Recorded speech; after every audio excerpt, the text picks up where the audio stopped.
আমার চ্যানেলে আপনাদেরকে স্বাগত জানাচ্ছি। আমরা আজকে আমাদের ছাদ বাগান থেকে পুঁই শাক কেটে নিব। দেখাচ্ছি আমাদের বেশ সুন্দর অনেক ছাদ বাগানটা। এই যে দিদিভাই ওখানে কাজ করছে। দিদিভাই এখন ছাদ বাগান থেকে কয়েকটা ডগা কেটে নিচ্ছে। এই যে অনেক বড় বড় ডগা হয়েছে, কেটে নিচ্ছে দিদিভাই। আমাদের অনেকগুলো পুঁই শাকের গাছ হয়েছে, আমি দেখানোর চেষ্টা করছি। এই যে এরকম করে ছাদ দিয়ে ওরকম করে বাইয়ে দেওয়া হয়েছে। এই যে বেশ ভালো ডগা হয়েছে। আজকে আমাদের অনেকটাই হয়ে যাবে। আমরা ইলিশ মাছের মাথা দিয়ে বোধহয় রান্না করব, তাই না দিদি ভাই?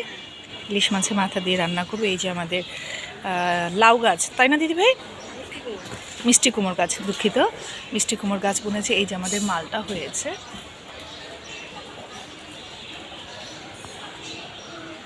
এই যে এখন আমরা রান্নার জন্য কেটে কুটে ধুয়ে নিচ্ছি। আমরা এখানে আলু কেটে নিয়েছি। এই যে আলুগুলো এরকম করে কেটেছি। এই যে ধুন্দুল দিয়েছি, ধুন্দুল ছুলে এরকম করে দিয়ে নিয়েছি। আমার কাটা হয়ে গেছে। এখন আমি এগুলোকে ধুয়ে নিচ্ছি।